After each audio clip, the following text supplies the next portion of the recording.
6월 23일 맥주일 성경읽기 신명기 28장 뒷부분, 시편 119편 25절부터 이사야 55장, 마태복음 3장입니다. 오늘 저녁에는 이사야 55장 말씀 우리 함께 같이 보고 기도하십시다.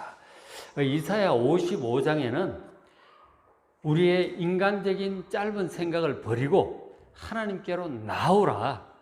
그러면 살 것이고 복락을 누릴 것이다 라고 하나님께서 하나님의 백성들을 초청하는 내용이에요. 자, 이사야 55장 1절 보시면 오호라 너희 모든 목마른 자들아 물로 나오라, 그렇게 하나님께서 권면하십니다. 그러니까 우리가 이제 인생에 갈증이 참 많아요. 목이 말라서만이 아니고 돈도 부족해서 안타깝고, 자녀들도 잘 안 돼서 안타깝고, 건강이 안 돼서 안타깝고, 원하는 바 소원이 제대로 이루어지지 않아서 참 안타까운 거예요. 그게 우리 인생의 갈증이고 목마름이죠. 그래서 우리가 그런 것들을 풀어보려고 여러 가지로 애를 쓰잖아요. 일도 열심히 해보고, 이 사람 저 사람 도와달라고도 해보고, 애를 쓰는 거죠. 애를 쓰는데, 또 우리가 원하는 바 그 소원을 풀어보려고 돈도 막 써보고 또 이런저런 노력들을 하는 거예요. 그런데 근본적 해결이 잘 안 되는 거죠. 항상 갈급하고 항상 부족하고 항상 안타까움이 있는 거예요. 인생의 목이 마르다 하는 거예요. 그런데 하나님께서 그렇게 애쓰고 있는 우리를 보시기에 어떠한가? 우리의 실상이 어떠한가? 우린 잘 모르죠. 그냥 막 애쓰는 거죠. 하나님께서 다 이렇게 보시니까 우리가 하고 있는 그 헛수고가 굉장히 많다 하는 거예요. 그거 가지고는 해결이 안 될 텐데, 만족감을 얻을 수 없을 텐데, 그런 노력들을 막 하고 있는 거예요. 그리고 막 문제를 풀어보겠다고, 그 마음의 갈증을, 소원을 풀어보겠다고 돈을 거기다 막 갖다 쓰고 애를 쓰는데, 헛돈을 막 쓰는 거죠. 헛된 돈에다 돈을 쓰고 헛된 수고를 하고 있는 거예요. 그러니까 하나님 말씀하시기 2절에 너희가 어찌하여 양식이 아닌 것을 하여 은을 달아주느냐, 돈을 주느냐. 그거 먹고 참 만족감을 얻을 수 없는데 거기에 어떤 만족감을 얻을까 해서 돈을 막 주는 거죠. 배부르게 하지 못할 것을 위해서 수고하느냐, 참 만족감을 줄 수 없는 것을 위해서 헛수고를 하고 있다고 하는 거예요. 우리가 끊임없이 반복되는데 참 만족감을 얻지를 못하는 거죠. 그래서 하나님께서 안타까운 심령을 우리에게 말씀하시는 거죠. 어찌 그런 헛수고를 하느냐. 내게 듣고 들을지어다. 그리하면 너희가 좋은 것으로 먹을 것이다. 하나님의 말씀을 좀 귀를 기울여 들으라고 하는 거예요. 참 만족감을 얻을 수 있는 길을 가르쳐 줄 텐데 하나님께 귀를 기울이지 않고 거저 자기 생각 다 이렇게 하면 될까, 저렇게 돈을 쓰면 될까, 헛수고를 하고 헛돈을 쓰는 것이죠. 하나님께 좀 귀를 기울이라는 거예요. 너 그렇게 하나님 귀를 기울이면 좋은 것을 먹을 것이고 너희 자신이 기름진 것으로 즐거움을 얻을 것이다. 참된 만족감을 얻게 될 것이다 하는 거예요. 여러분, 참된 만족감은 오직 하나님께로부터 나옵니다. 하나님께 들어야 돼요. 자기 인간적인 생각을 가지고 이렇게 하면 될까, 저렇게 하면 될까 막 좌충우돌 해보는데 자기가 원하는 바를 얻어도 안 되는 거예요. 이게 아닌가 보네. 또 저렇게도 해보고 요렇게도 해보고. 그 갈급함이 해결이 안 되는 것이죠. 하나님께 귀를 기울이시기 바랍니다. 그러면 뭐가 문제인지, 어떻게 해야 참된 만족감을 얻을 수 있는지 하나님 가르쳐 주시고 도와주실 것이다 하는 거예요. 하나님께 들어야 되는 것입니다. 그러면서 계속 말씀을 하시죠. 3절에 너희는 귀를 기울이고 내게로 나와 들으라. 그리하면 너희 영혼이 살리라. 이 영혼, 우리 마음이죠. 이 마음이 소생될 것입니다. 하나님께 잘 귀를 기울여야 돼요. 여러분 지금 하나님의 음성을 듣기 위해서 나와 있잖아요. 그죠? 하나님의 음성을 듣기 위해서 우리가 종종 성경을 펼칩니다. 그렇게 해야 되는 거예요. 하나님께 귀를 기울이고 나와 들으면 거기서 참된 이유를 발견하게 되고 어떻게 해야 될지를 깨닫게 되죠. 그렇게 듣고 행하면 그 영혼이 소성함을 얻게 될 줄로 믿습니다. 마음이 회복될 것이다. 그러면서 하나님께서 중요한 말씀을 하세요. 이어서 내가 너희를 위하여 영원한 언약을 맺을 것이다. 하나님께 나와 귀를 기울여 들으면 그 사람과 영원한 언약을 맺겠다고 하는 거예요. 어떤 영원한 언약이냐면 곧 다윗에게 허락한 확실한 은혜다. 그렇게 얘기를 해요. 그러니까 다윗에게 허락한 확실한 은혜가 있어요. 선물이 있단 말이에요. 그것을 가지고 영원한 언약을 맺겠다고 하는 거예요. 다윗에게 허락한 확실한 은혜가 뭘까요? 다윗에 대해서 얘기를 하시는데 4절에 보라. 내가 그를 이 다윗을 만민에게 증인으로 세웠고 만민의 인도자 명령자로 삼았다 하는 거죠. 이 다윗이 당시 그 이스라엘 왕으로서 죽고 끝난 사람이 아니에요. 하나님께서 그 다윗을 만민의 증인으로 세웠다. 그리고 만민의 인도자 이 왕이라는 뜻이에요. 명령자, 율법을 수행하는 자, 그런 사람으로 삼았다는 거예요. 이 다윗은 굉장히 중요한 존재입니다. 다윗을 잘 이해를 해요. 이건 좀 이따 얘기를 하고. 어쨌든 앞부분 다윗에게 허락한 확실한 은혜가 무엇인지 그것을 가지고 우리와 영원한 언약을 맺는다고 하시는 거예요. 그것을 우리가 잘 이해를 해야 됩니다. 자, 저 구절을 이사야 55장 3절을 나중에 한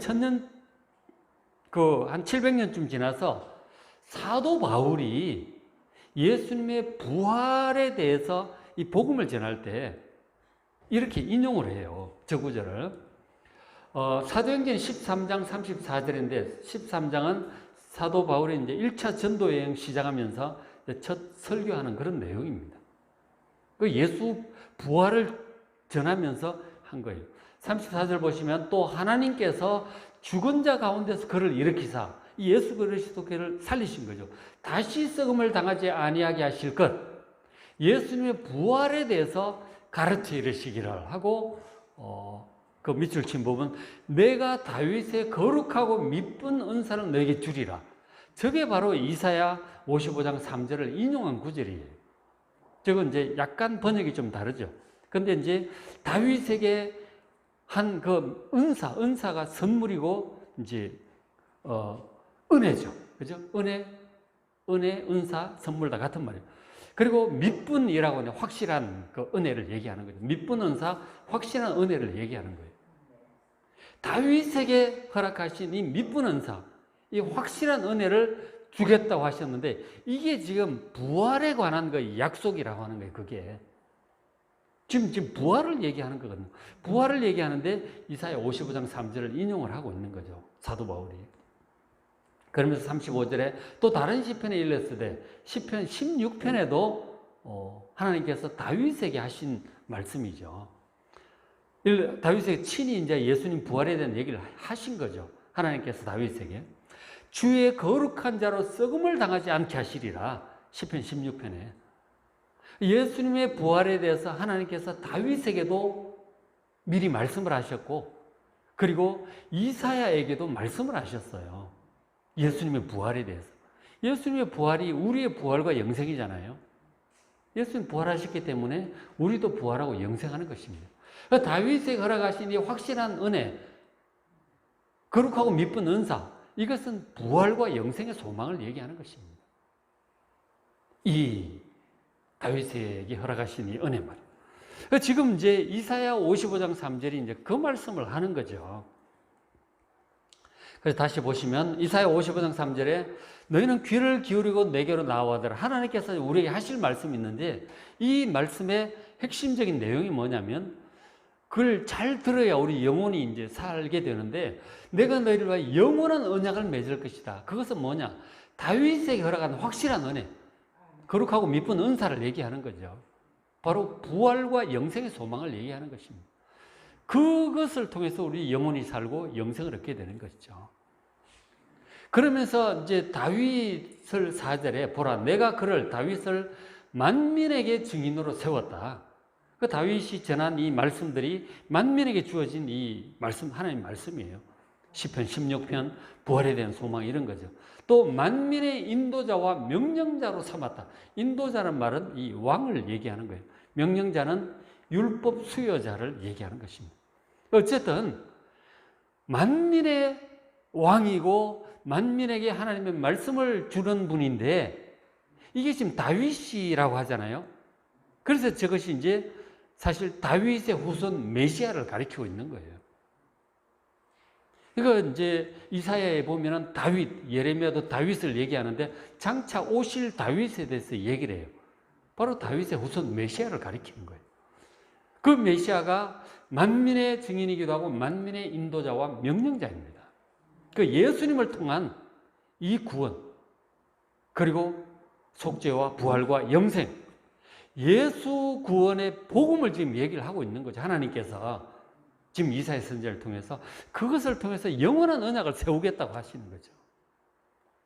하나님께서 그러니까 어떤 현실적인 문제 때문에 하나님께 나와서 구하는 자들, 아까 처음에 말씀드리기를 인생의 어떤 갈증을 얘기를 했잖아요.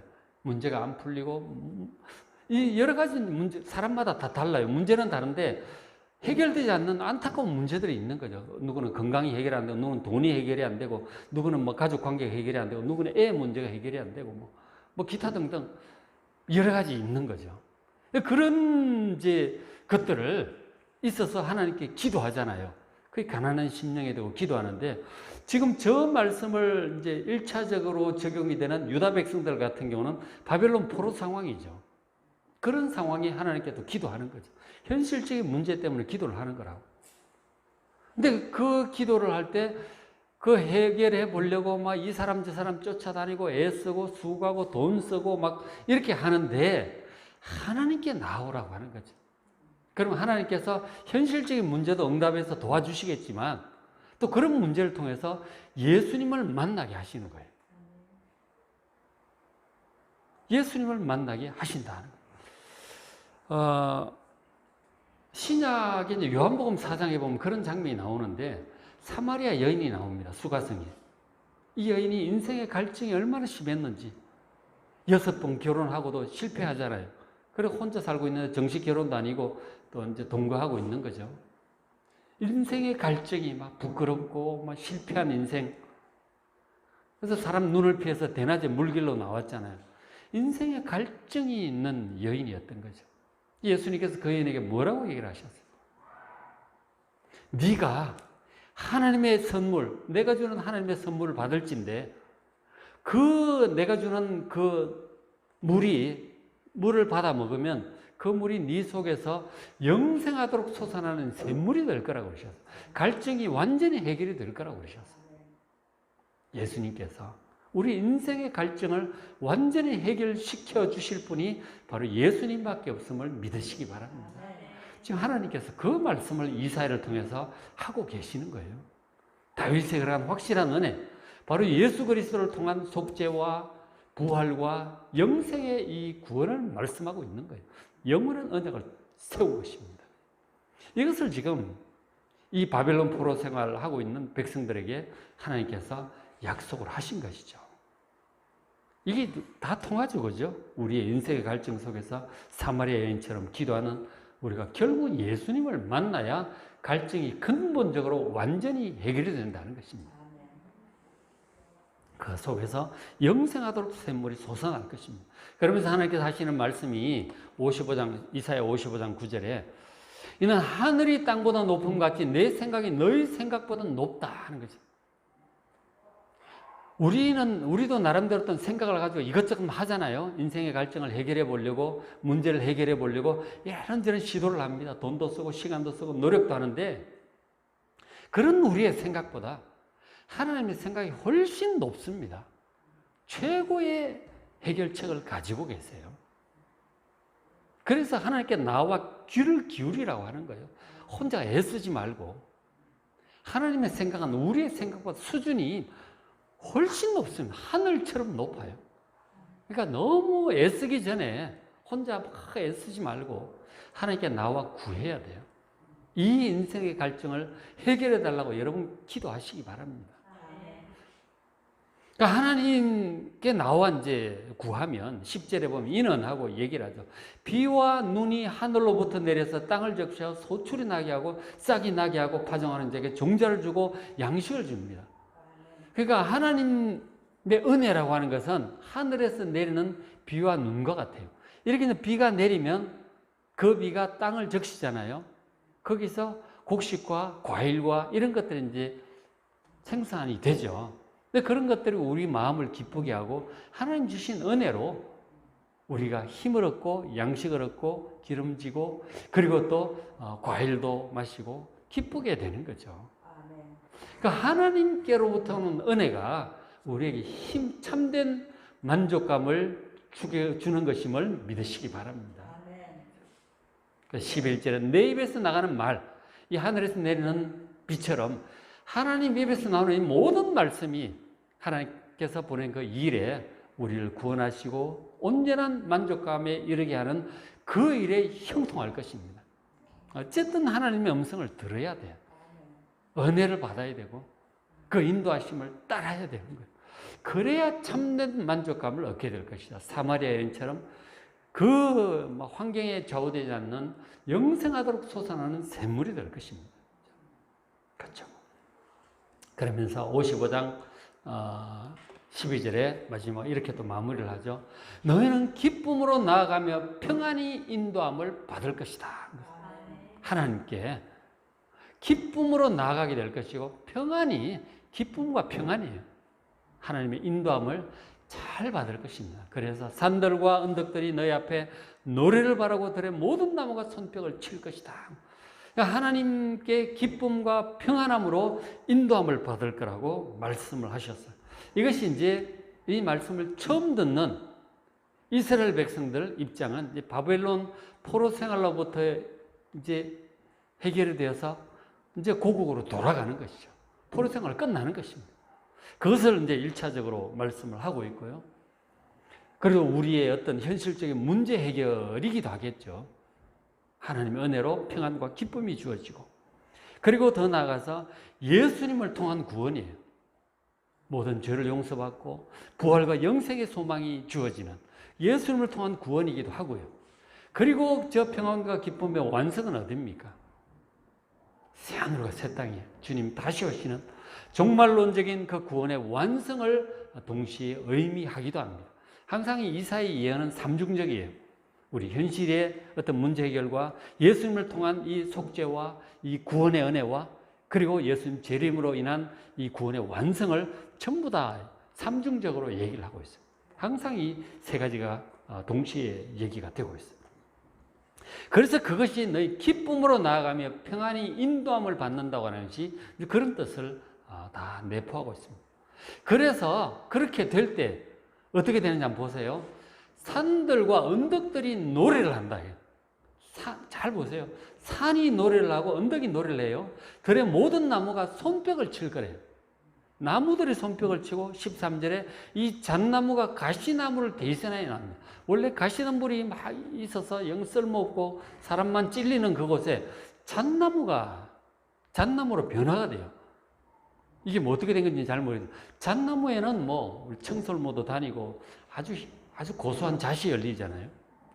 그리고 화석류는 찔레를 대신해 납니다. 이 찔레 막 찔리고 하던 그런 것들이 화석류가 나요. 석류가 나요. 이게 지금 왜 화석류, 석류가 납니다. 이게 뭔 것 같아요? 이 새하늘과 새 땅을 가리키고 있는 거예요. 새로운 세상인 것이죠. 이런 것들 다 동시에 얘기를 비유적이기도 하지만 새하늘과 새 땅을 또 가리키고 있기도 한 거죠. 이것이 여호와의 기념이 되고 영영한 표징이 된다. 영영한 표징이라고 하는 것이 이 영원한 거예요. 새하늘과 새 땅이 영원한 것입니다. 그러니까 하나님의 구원이라고 하는 것이 이런 거예요. 그죠? 현실적인 문제 해결과 예수님을 통한 구원과 예수님 다시 오심으로 인한 구원의 완성을 얘기를 하고 있는 것입니다. 그래서 우리가 현실 문제로 인해서 하나님께 기도할 때 이 다윗과 그리고 이사야 선지자를 통해서 약속하신 예수님의 영원한 구원, 그 구원을 만나게 되는 거죠. 믿게 되는 것이죠. 그래서 그것을 우리가 참으로 믿을 때 세상의 모든 갈증을 뛰어넘는 온전한 평안과 기쁨을 누리는 여러분 되시길 바랍니다. 말씀을 통해서 이런 하나님의 놀라운 약속들, 확신 가운데 하나님을 찬양하는 여러분 되시길 바랍니다. 자, 오늘 맥힌 성경 신명기 28장 뒷부분, 시편 119편 25절부터 48절, 이사야 55장, 마태복음 3장은 오늘 새벽에 말씀을 드렸었죠. 잘 보시고 은혜 받으시기 바랍니다.